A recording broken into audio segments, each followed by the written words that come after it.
Hey guys, and welcome to a casted game of TheViper versus BeastyQT. This was just played in Golden League round 3 in the first weekend of. Both players have already qualified for the Golden League and are able to play in the top 8 elite bracket that will start in a couple of weeks from now. But they're still playing for prize money. Every single 64-player grid bracket, and this is the third round, has prize money, with the winner getting $2,500 and the loser $1,250. And I think there's a bit of trickle-down economics as well. This game was recommended to me by my chat because this is one of the games of Viper BeastyQT in a best of 5 where Viper apparently went for a Holy Roman Empire game, which is special enough already in the tournament, by the way. I think we haven't seen a whole lot of Holy Roman Empire at all, either in the off-meta bracket of Golden League, nor in the meta. So round 3 is special because there are no mirror matchups. Both players take turns picking civilizations from the 8 that are available. Let's see how that goes, these tournament rules, once there's like 12 or something. But there's 8 available, and they pick civs, and they stick with that in the entire best-of. So you can't have people pick the same civilization. Now, let's take a little bit of a closer look towards how Viper is running his economy, because I heard about a very exciting, interesting strategy he's doing, where he's going to be going for a double town center. A double town center with Holy Roman Empire is something, of course, a lot of top players have tried, but then you give up the fast H3 with the relics. But recently, there was the rebalancing, where you can no longer fit 3 relics inside the Regnitz Cathedral. Try as you might. Try to stuff it in, but there's just no spot anymore. Turns out it's not true what my parents told me about dishwashers. There's always space for one more cup. Sometimes full is full. Anyway, this is a Man-at-Arms rush coming out here from BeastyQT. Vanguard Man-at-Arms rush. I heard the Muslim has been trying this out as well. Vanguard Men-at-Arms were buffed by the English. They're now having 3 armor instead of 2 armor. And this makes them a lot more resilient against town centers. They're now only taking 2 damage instead of 3. So although their armor went up 50%, they are taking also 50% less damage actually. Yeah. The rare case where that's actually consistent. So they were buffed 50% against town centers. And you can then go into, Abbey of Kings. So Viper just kind of healed up his villagers and then went for an Aachen Chapel, which kind of, it tips his hand already. It kind of shows what's what already. He needs to bring those sheep carcasses inside the purview of the Aachen Chapel. They're there at the bottom of the town center. They need to be here, and he does. And these carcasses are going to be running out soon anyway. So he leaves 4 villagers on food, everything else goes on wood, and he rushes the Aachen Chapel, brings back such sheep as he found on the map, and that's a grand total of 11. It should be noted that Viper opened with double scout opening immediately in order to get the largest amount of scouts that he could. I always mess up the word scouts and sheep. The largest amount of sheep that he could. And he's playing, of course, against the English. And this time, BeastyQT did not go for a wheelbarrow Dark Age farm opener, which has kind of been trending. The location of sheep gathering is, by the way, not coincidental either. Think of the town center as a square, which it is, so shouldn't be too hard to think of it as one. And at the point of the square, if you lay a sheep there, normally you can surround the sheep with 8 villagers. At the point of the square, you can have 1 point blocked where you can't gather from it. So you can still gather with 7 villagers. And if you make it really inside the town center, those 7 villagers can drop off food without any travel time at all. You can see they just get up and drop, and that can be true for 7. So this is the prime sheep spot, as well as here, here, and here. But this one happens to be easiest to see. So it's not a coincidence that he had his sheep to the south of his town center, rather than going against the horizontal part, let's say, if we kind of rotate it. But going on the points. And here again, going on the point makes sense. In case you ever run out of sheep and you've only got 1 left, you've got 7 villagers that would like to gather, that is now easier. But back to the build order. Men-at-Arms are still here to be an absolute menace to society. 2 scouts and 2 men-at-arms, doing pretty decent damage. 8 damage a pop. attacking with an attack speed of 125. So every 125 seconds they do an attack. So he's forced to push away from the stone. We now have wheelbarrow coming out. We got a couple of archers coming out, which, you know, it's interesting. You can either go spears, men-at-arms, archers, or horsemen. He's elected to go with the archers, even though archers traditionally are not good into men-at-arms.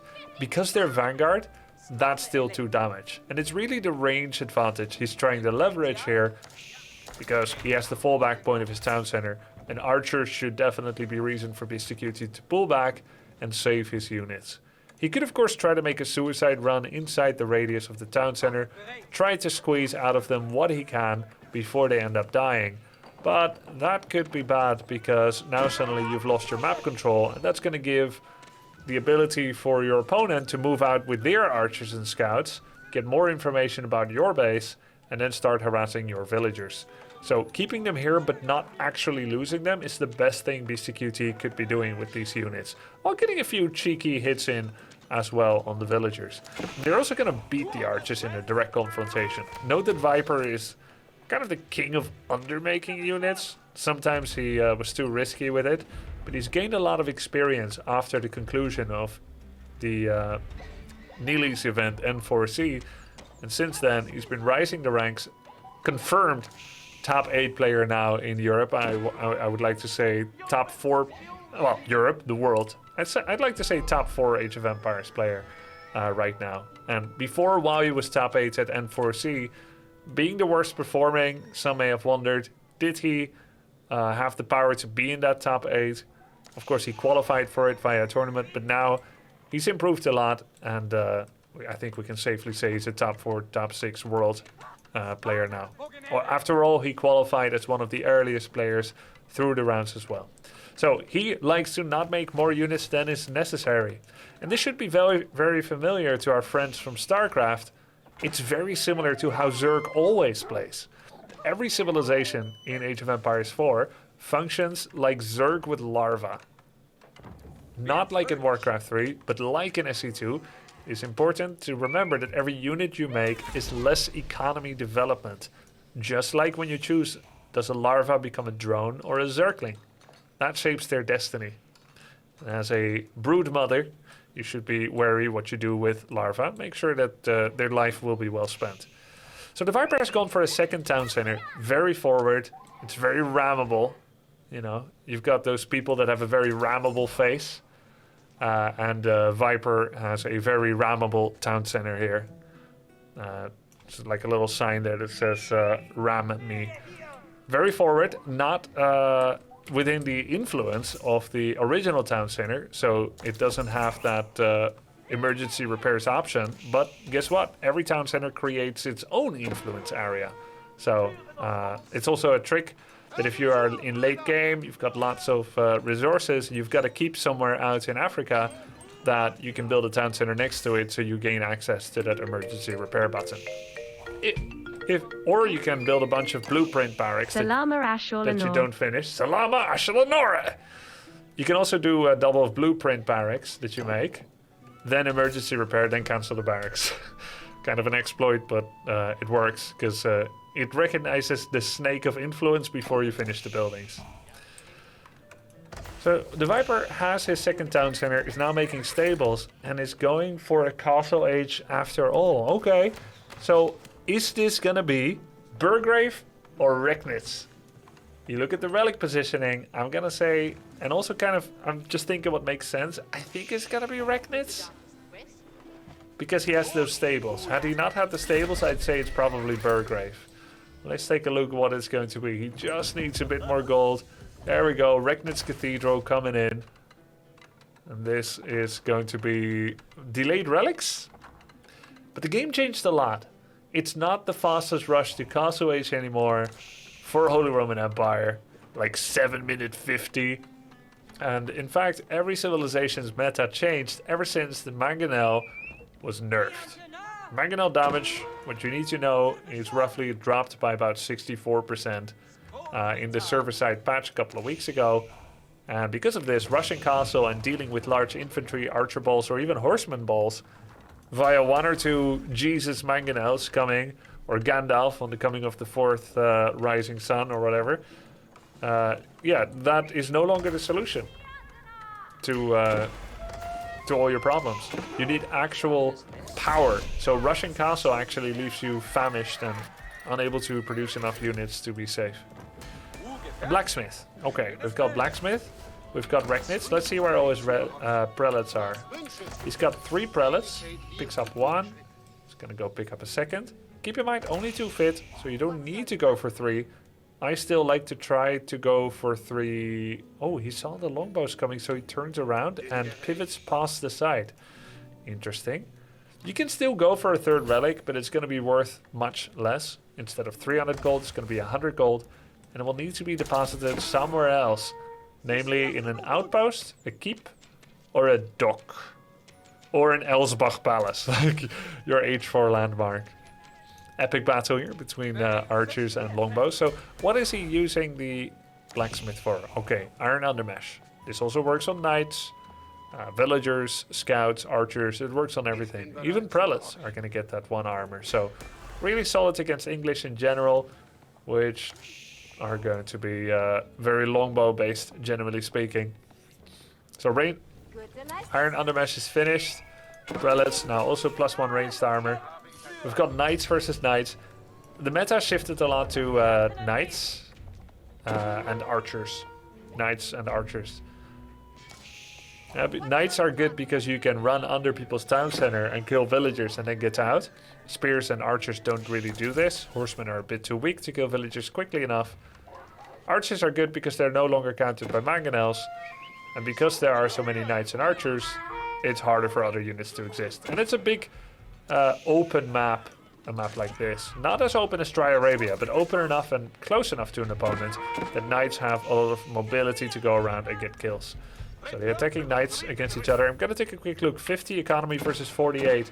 So the Viper is actually up 2 economy, despite, of course, King's Palace being the landmark of choice for BeastyQT. So we've got a pretty healthy spread here in economy. We've got 10 military. He's got a total of 6 knights right now.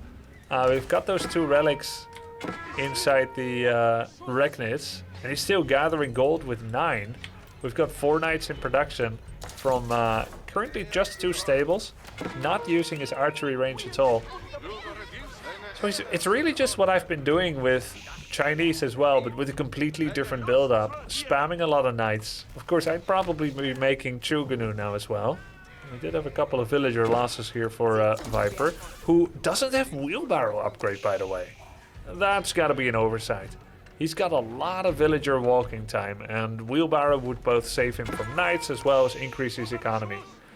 Yeah, I think Viper is extremely comfortable with wheelbarrow openings when he plays English. He showed a great mastery of English last week in the Golden League, where you were able to pick English multiple times in the best of. He gets them in Dark Ages there, the wheelbarrow. With Rus, I'm sure he's got that baked into his build as well. But Holy Roman Empire is probably not his top 5 most played civilization, and it's easy to forget something that basic when you've got a bunch of other stuff going on. Double ranged armor into melee attack, that has been his prioritization here. He's got lots of knights in production, now from 4 stables. Just pure knights. And we've got knights on the other side as well. So long as it's mass knights for Viper, there's no reason for BeastyQT really to keep making longbows. They don't fare that well into 6 ranged armor knights. You can have a maximum of 8, 9, 1. What is it? 7, 9? 9 damage. Doing 3 damage into knights. It's decent, but not fantastic. So, he does have an outpost here. He can make a Springald emplacement. He can put a relic inside there as well if he's able to collect another relic.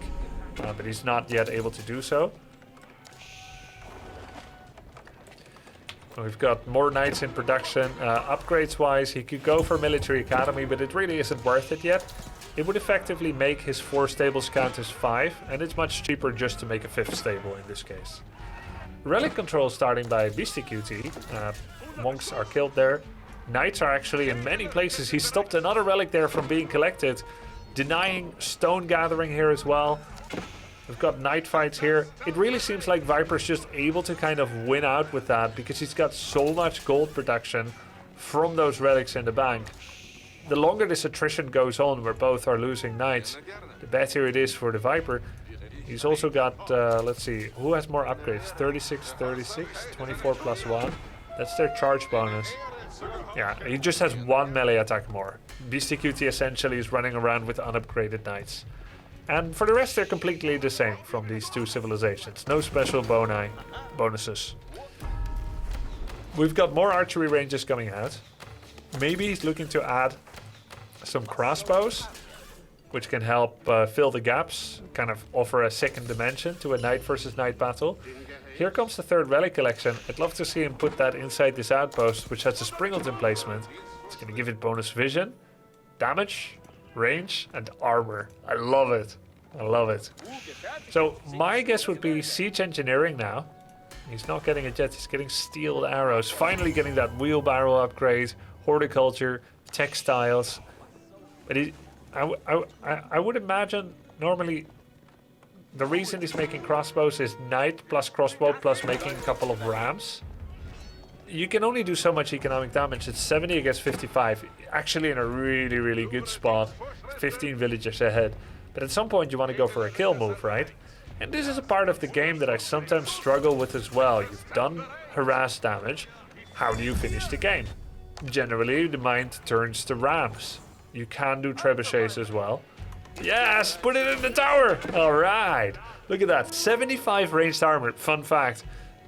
Almost nobody has more than 50 ranged damage. Like hand cannons surely don't. Elephants don't. Some ships do. Siege has siege damage, so not ranged type damage. Springles do 30 damage these days. It's really only good against bombards and culverins. So ignore the 75 ranged armor. I'm talking about the least important thing first.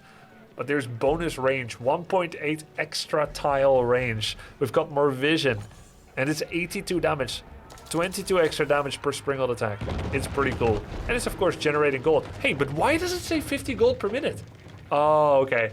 This is also an aggregate average. It's gonna tell you 100 eventually. I thought it would just tell you how much it actually does, rather than telling you what it thinks it does based on the past. But okay, it's just gathering up. This is gonna say 100 gold per minute as well. So speaking of kill moves, he's choosing not to go with the rams. I guess this is one way to do things. Just attack, lol. He's got what kind of army? 20 knights, 5 crossbows.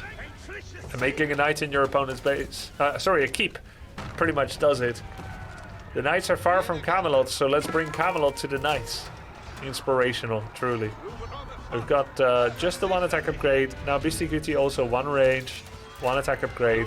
Knight numbers seem slightly in favor of the Viper here. The keep is coming up for sure. That means he can start having a fallback point. Longbows are attacking the villagers in however they can. Looks like there is a victory here for BeastyQT, but it's a Pyrrhic victory. He knows that with the keep there, fighting against multiple relics, having the villager losses that he's sustained in this game so far, he's in an untenable position. He's no doubt struggling for resources. This gold had been denied already. He does have another gold mine here in the bottom of the map, but that's gonna be it. So just kind of a delayed castle. It really only was, it's quite impressive, 9-minute castle age for Viper after being harassed, denied resources. And before, the earliest castle you could do without like basically any foundation was like 7-minute 50. You could do it quicker, but you'd have nothing, or you'll never have nothing. And what was reasonable was to see like an 8-minute castle, 8:30. To hit 9-minute castle after going second TC is really, really solid. And it seems good for the situation. He knew that the Vanguard men-at-arms slowed down BeastyQT, that BeastyQT will not have the perfect ideal farm setup, will not have the fastest possible longbow rusher or anything like that, fastest possible castle age himself, so he knew he had that space. Question is, did he do it in reaction to the men-at-arms, or was he always going to do it? That one we won't know unless we get into his mind or ask game. Hope you enjoyed the game. Remember to subscribe to the channel if you haven't yet.